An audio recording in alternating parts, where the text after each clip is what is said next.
गुरुर्ब्रह्मा गुरुर्विष्णु गुरुर्देवो महेश्वरा गुरुर साक्षात परब्रह्म तस्मै श्री गुरुवे नमः। जब भी इस देश को जरूरत पड़ी एक से एक महात्मा इस देश में आए हैं और कुछ कर्तव्यनिष्ठ लोग भी आए हैं, जिनमें डॉक्टर एपीजे अब्दुल कलाम भी रहे हैं। मैं यहाँ एक और व्यक्ति का जिक्र करना चाहता हूँ जो आजकल चर्चा में तो नहीं है, लेकिन अपने कार्यों के प्रति काफी गंभीर रहे हैं। चुनाव आयोग क्या होता है, उसकी कितनी ताकत होती है, ये उन्होंने बताया था। बिल्कुल सही समझा आपने। मैं स्वर्गीय श्री टी.एन. शेषन साहब की बात कर रहा हूं, जिन्होंने चुनाव आयोग में रहते हुए सभी राजनीतिक पार्टियों को यह एहसास करा दिया था कि चुनाव आयोग की ताकत क्या होती है। आज का जो चुनाव आयोग है वो एक खाता बना देता है कि भैया इससे ज़्यादा खर्चा भी नहीं होना चाहिए, वो खाता भी खोल देता है, प्रत्याशी भी उसमें दिखा देता है। लेकिन क्या वो सत्य है? ये हमको देखना चाहिए, आज के राजनीतिज्ञों को देखना चाहिए। जिनकी शुरुआत झूठ से हो रही है, वो आगे चल के क्या राजनीति करेंगे, उनसे हम क्या अपेक्षा करेंगे, ये कहना बहुत मुश्किल है।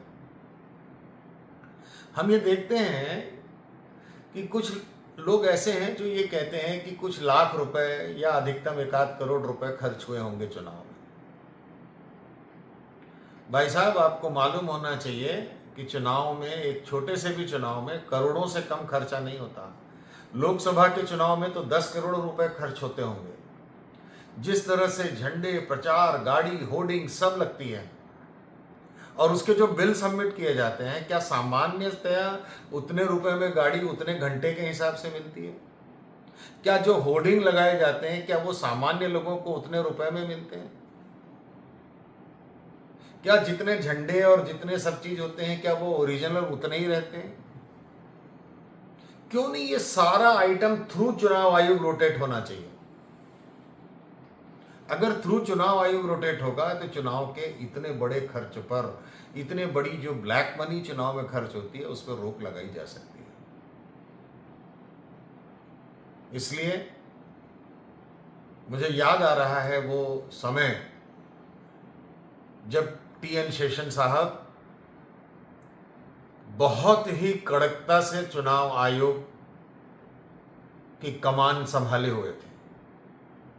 सारे राजनीतिक दलों की हालत खराब थी। इसलिए जितने भी राजनीति करने के लोग हैं, मेरा उन सब से आग्रह है कि कभी कभी कुछ तो ऐसा काम हम करें जिसके कारण समाज के लोग हमें याद करें।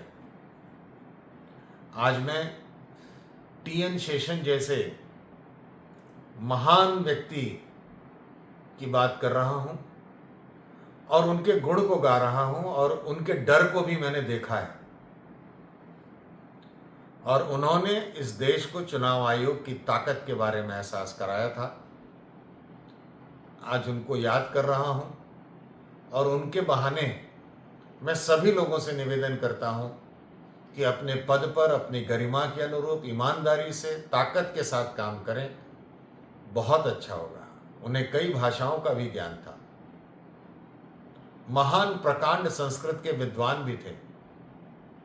ऐसी स्थिति में हम सबको चाहिए कि हम उनको याद करें और उनके हिसाब से हम ईमानदारी से काम करें।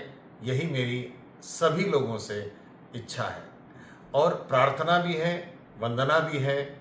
और ये भी उम्मीद करता हूँ कि मेरी इस प्रार्थना से शायद कुछ लोग तो ज़रूर कन्विंस होंगे कि हाँ, अगर हमें अपने देश को ऊपर की ओर ले जाना है, भारत माता को अपने